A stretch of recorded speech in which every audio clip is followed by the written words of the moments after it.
भारत ने साफ तौर पर कहा है कि भारत पर इसका किसी भी तरीके से असर नहीं होगा। आगे बढ़ते हैं और बड़ी खबर, रिकॉर्ड ऊंचाई पर पहुंचने के बाद सोने की कीमतों में गिरावट देखने को मिली है। लाखों निवेशकों की चिंता इससे बढ़ गई है। जिन्होंने तेजी देखकर महंगे दामों पर सोना खरीदा था, उन्हें अब नुकसान दिखाई देने लगा है। लेकिन क्या सच में सोने की चमक खत्म हो गई है या फिर ये सिर्फ एक अस्थायी करेक्शन है? क्या युद्ध, महामारी और अनिश्चितता के दौर में सोना अचानक चमकने लगता है? और आखिर निवेशकों को अब क्या करना चाहिए, एक रिपोर्ट के जरिए आपको दिखाते हैं। सोने में फंसे लाखों निवेशक, महंगा सोना खरीदने वालों को झटका, रिकॉर्ड हाई से फिसल रहा गोल्ड। क्या खत्म हो गई सोने की चमक? सोना जिसे भारत में सिर्फ धातु नहीं बल्कि सुरक्षा, समृद्धि और निवेश का सबसे भरोसेमंद जरिया माना जाता है, वही सोना आज लाखों लोगों के लिए चिंता का कारण बन गया है। कुछ महीने पहले तक लोग सोने की बढ़ती कीमतों को देखकर उत्साहित थे। हर दिन नया रिकॉर्ड बन रहा था। ज्वेलर्स की दुकानों पर भीड़ थी। लोग सोच रहे थे कि अगर आज नहीं खरीदा तो कल और महंगा हो जाएगा। लेकिन बाजार का नियम कुछ और ही होता है।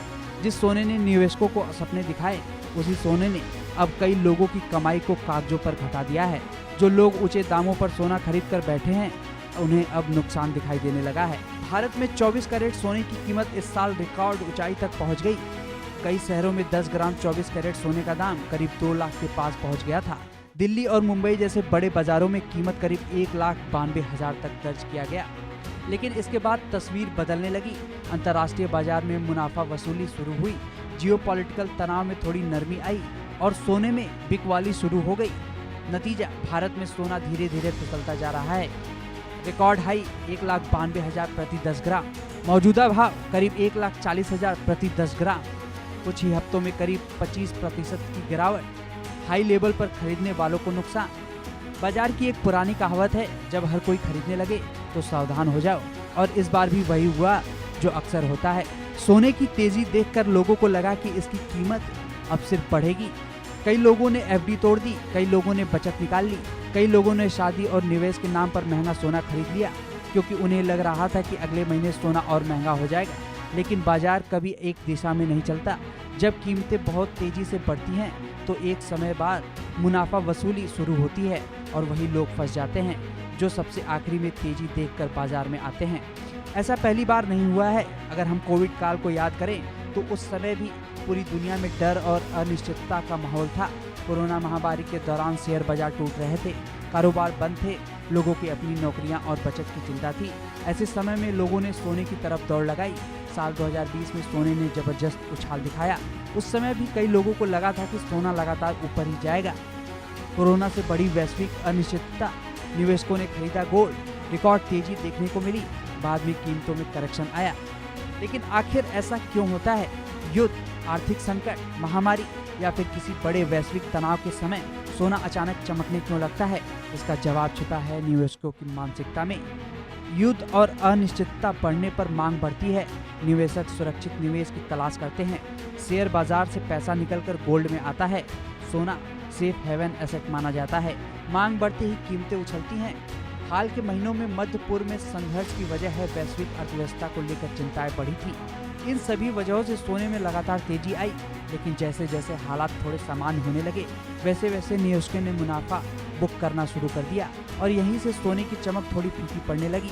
क्योंकि बाजार सिर्फ डर से नहीं चलता, उम्मीदें बदलते ही कीमतों की दिशा भी बदल जाती है।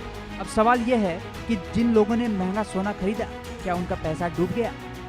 घबराकर सोना न बेचे, लंबी अवधि का नजरिया रखें। करेक्शन बाजार का हिस्सा है, धीरे धीरे निवेश की रणनीति अपनाएं। बाजार के जानकार भी यही सलाह देते हैं कि अगर आप सोने के निवेश करना चाहते हैं, एक मुश्त बड़ी खरीदारी से बचिए। कीमत गिरने पर थोड़ा थोड़ा निवेश करना बेहतर रणनीति हो सकती है। यानी अगर सोना निचले स्तर पर आता है तो चरणबद्ध तरीके से खरीदारी की जा सकती है, क्योंकि बाजार में समय बिताना बाजार का समय पकड़ने से ज्यादा महत्वपूर्ण माना जाता है। और यही नियम सोने पर भी लागू होता है। इस पूरी कहानी का सबसे बड़ा सबक यह है कि कोई भी चीज हमेशा एक दिशा में नहीं बढ़ती, चाहे शेयर बाजार हो, प्रॉपर्टी हो, क्रिप्टो हो या फिर सोना। अगर किसी एसेट की कीमतें बहुत तेजी से बढ़ रही हैं तो निवेशकों की उत्साहित होने के साथ साथ सावधान भी हो जाना चाहिए, क्योंकि हर तेजी के बाद एक ठहराव आता है और कई बार करेक्शन भी, जो लोग सिर्फ भीड़ देखकर निवेश करते हैं वे अक्सर ऊंचे स्तर पर फंस जाते हैं, लेकिन जो लोग धैर्य रखते हैं, रणनीति के साथ निवेश करते हैं और गिरावट में अवसर तलाशते हैं, वे लंबे अवधि में फायदा उठाते हैं। सोने की चमक कम जरूर हुई है लेकिन खत्म नहीं। आज जो लोग नुकसान देखकर परेशान हैं उन्हें घबराने की जरूरत नहीं है। सोने ने इतिहास में कई बार गिरावट देखी है और कई बार नई ऊंचाइयों को भी छुआ है। बाजार का सबसे बड़ा नियम यही है, लालच में लिया गया फैसला अक्सर नुकसान देता है, लेकिन समझदारी से किया गया निवेश समय के साथ चमक जरूर दिखाता है। इसलिए अगर आपने महंगा सोना खरीद लिया है तो घबराएं नहीं, और अगर निवेश का सोच रहे हैं तो याद रखिए, सोना हमेशा चमकता है लेकिन उसकी चमक का रास्ता कभी सीधा नहीं होता। Bureau report, India news. Khamenei के अंतिम संस्कार का न्योता भारत पहुंचा है। बीजेपी और कांग्रेस